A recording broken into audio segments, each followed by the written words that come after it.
Man, can we just skip to where Boji and Kage are happy? This episode punched so hard. Episode 2 of Ranking of Kings punched so hard. I don't know if I can stick with this. This episode ended very ouch. That's the best way I could put it. It ended very ouch. But yeah, that's my thoughts on episode 2. So let's just jump into it. So yeah, majority of this episode follows Kage as we get an idea of how Kage got from essentially being a child to the point which he's working with Boji. And how this plays out is we find out that he's with his mother, and at some point the kingdom starts hunting down all the Clan of the Shadows. And while they're fleeing, at some point the mother tells Kage, head towards the toxic forest, get there and be safe. I'll be with you in a minute. And of course, it's her basically making a final stand in order for him to flee. And despite her holding them off, they claim that there's somebody else going to cut him off. But he's actually hidden by a countess named Poise. And Poise was apparently out there out in the middle of nowhere with a doll. And he hid inside of the doll that she had until the guards came. And then she pointed some direction for them to go. And they went towards that direction. And it sucks because the guy hunting down all of the Clan of Shadows, Geslin, the mother claims something to the effect that he said something to the king, like he told the king that they were doing something they didn't do. So this goes back to Bebin's statement in the first episode that apparently they were claiming the Clan of Shadows tried to kill the king, and that's why they were hunted down into extinction, but obviously Kage was the only one that got away. So this kind of puts this idea that maybe Geslin said something to the king to claim that they were going to try to assassinate them, and that's why the clan was taken out. But at any rate, this Geslin guy walks up to this Poise, and he has his mother on a spear. All the other shadow members are all dead as well.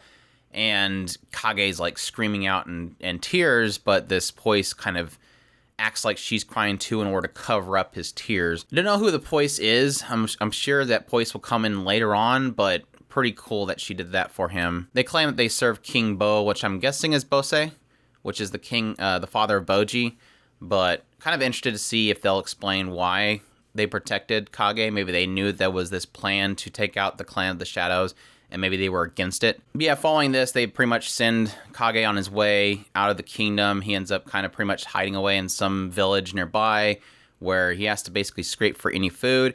He ends up being taken in by some jerk that essentially uses Kage to steal things, and it seems like Kage starts to look at him as almost like a father figure, taking comfort in him despite the fact that the guy is using him. All the way into some point where this guy sees this wanted poster and rats him out, sells him out, and even still, Kage flees from the guards and then comes back to him like, thinking that, this guy is his father. Really screwed up. And then at some point, he ends up finding the guy in a bar, and he gets in a bar fight and gets stabbed, and Kage is right there at his side.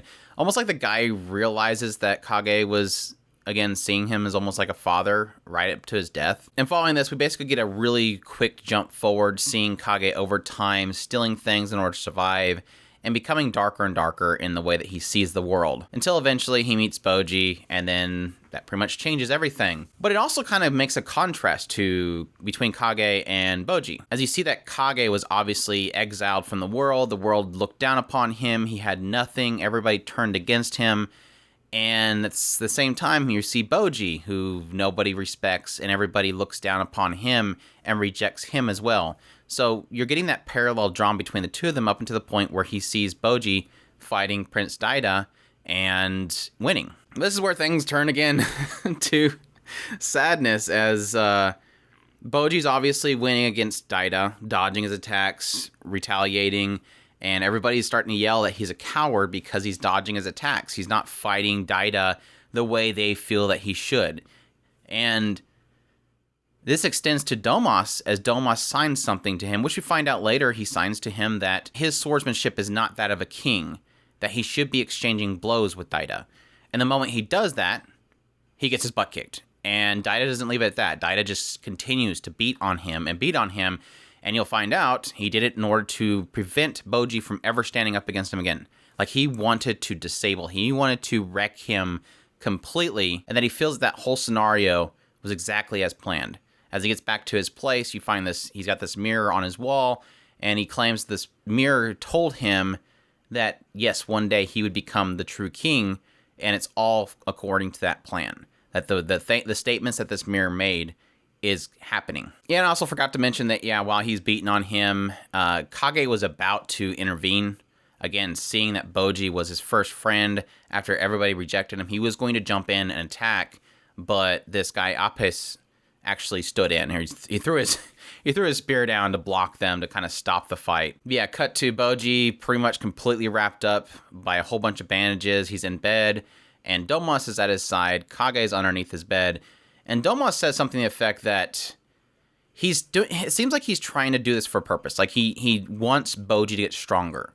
And he feels that the way that Boji was fighting isn't what he needs to be. He needs to be strong enough to wield a sword, and he's not there yet. He's not even strong enough to lift a sword, and because of that, he'll never be able to fight his foes, despite his ability to dodge. He can't strike anybody, I guess is what they're basically insinuating. But yeah, Domas leaves, Kage comes out, and he's like, I know people like this guy. This Domas guy is not good for Boji. And he witnesses Boji as he gets up, even with his bandages, and tries to lift a sword, and he can't really do it. And that's when Kage comes up to him, or throws a coin at him to get his attention, and says, no matter what they say, you won that fight. You won that fight. And this is obviously encouraging to Boji, but he immediately goes, hey, you could take this stuff. Like, Boji's already like, hey, there's some stuff you can steal. Like, he already thinks that Kage's here to steal some stuff. And he's like, oh, well, over here, you can steal this stuff. But that's when Kage's like, no, look, I don't know how you'll take this, but I'm on your side. Like, he's like, I'm going to follow you. I'm in your corner. And that was like, yeah, that was the gut punch right there. I'm like, oh my gosh. Boji's like super happy and he's crying. I'm like, oh, this sucks. I hate this so much. I want these two to be happy. Such a good episode. Such a good episode. Especially the ending part just got me so bad. I mean, it was a depressing episode all the way through, because obviously pretty much all of Kage's clan is being skewered on pikes. They're walking around with their bodies. Again, him seeing his mother, him crying in anguish as he's hiding inside of this doll, this Poise basically protecting him. All the crap he's going through, becoming bonded to a crook, the guy that's just using him, but he just sees him as a father, like somebody that is at least giving him a bone to eat. Really, really sucks. It's the guy realizing that Kage liked him in the end was heartbreaking. And then, yeah, seeing Boji get beat the snot out of, seeing everybody laughing at him, and then having Kage be the first person in his corner.